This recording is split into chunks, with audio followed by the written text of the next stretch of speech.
Imagine being from the wealthiest family in the world. How would you spend your free time? Hi everyone, Ken here. Welcome to This House. Today we are exploring the Vanderbilt's country estate, Idle Hour. Make sure to hit that subscribe button so you never miss an exciting episode of This House. William K. Vanderbilt went on a building spree, commissioning several elegant mansions across the East Coast. In 1878, he commissioned Richard Morris Hunt, the choice architect of the Vanderbilt family, to design a half-timbered Tudor-style country home in Oakdale on Long Island, which would be named Idle Hour. William K. Vanderbilt was so impressed with Hunt's work that he commissioned him to design his Manhattan mansion at 660 Fifth Avenue in 1879. Later, in 1888, he brought Hunt back to design his Marble Palace in Newport. With 3 homes now designed by Richard Morris Hunt, William thought of more ways to continue employing the architect.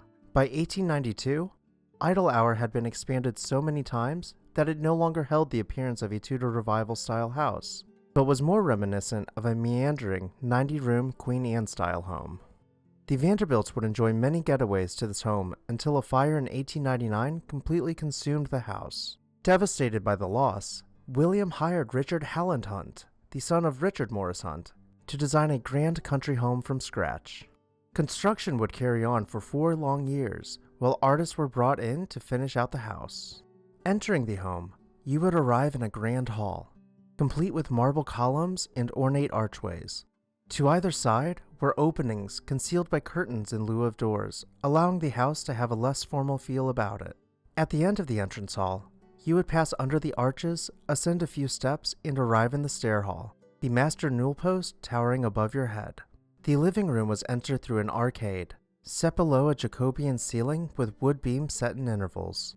A large marble fireplace consumed nearly half the wall. The furniture could be cleared out of the room and placed in storage to accommodate large parties and balls. The family did not always come together to entertain, but would sometimes separate by gender.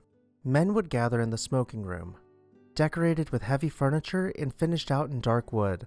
The space was designed to have a masculine feel. We can imagine men returning from hunting trips, smoking cigars, and playing pool in this room. While the men were being rowdy, the women would gather in the gold room, which had been designed as a feminine retreat where no men were allowed. The white panels boasted floral stenciling and gold trim, while the fireplace contained a lace motif along the mantel supports. The dining room was complete with half-height wood-paneled walls and held exposed wood beams on the ceiling. Stretching from floor to ceiling was a large stone fireplace. The frieze above the hearth contained a life-size marble relief of Diana, the goddess of wild animals from Roman mythology. The study, clad in red oak panels, contained built-in bookshelves. Poetically set above each bookshelf were symbols to depict the various academic fields of study which were of interest to William Vanderbilt. The house also included wings for guests, including a special wing for single men to stay. This wing, known as the bachelor's wing, connected to an indoor handball court and boasted private terraces which faced away from the main house. Exploring the grounds, you would find several outbuildings, including an indoor clay tennis court with more guest quarters and a viewing balcony to watch tennis matches. A conservatory was built on the property, but was quickly renovated and redecorated, giving it a nearly Moorish look. Facilitating sport were the largest privately owned stables in the United States. Richard Morris Hunt had designed them to be part of the original estate, though they were renovated and expanded on many times. Other buildings included an ice house, an engineer's house, and a powerhouse, which were all operated by paid staff living on the grounds. The family enjoyed Idle Hour until 1926, when William's son Harold sold the property. Idle Hour would change hands many times over the next half-century, with fires destroying many of the buildings, but surprisingly, most of the estate stayed intact. Most recently, Dowling College acquired the property. However, the college is no longer in operation, and Idle Hour is currently boarded up, awaiting its next owner. Do you think it will be restored? Which part of Idle Hour was your favorite?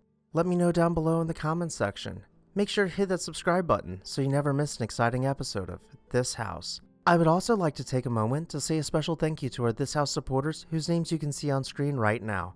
If you would like to see your name on the screen, please consider joining our membership program today. I'll see you next time on this house.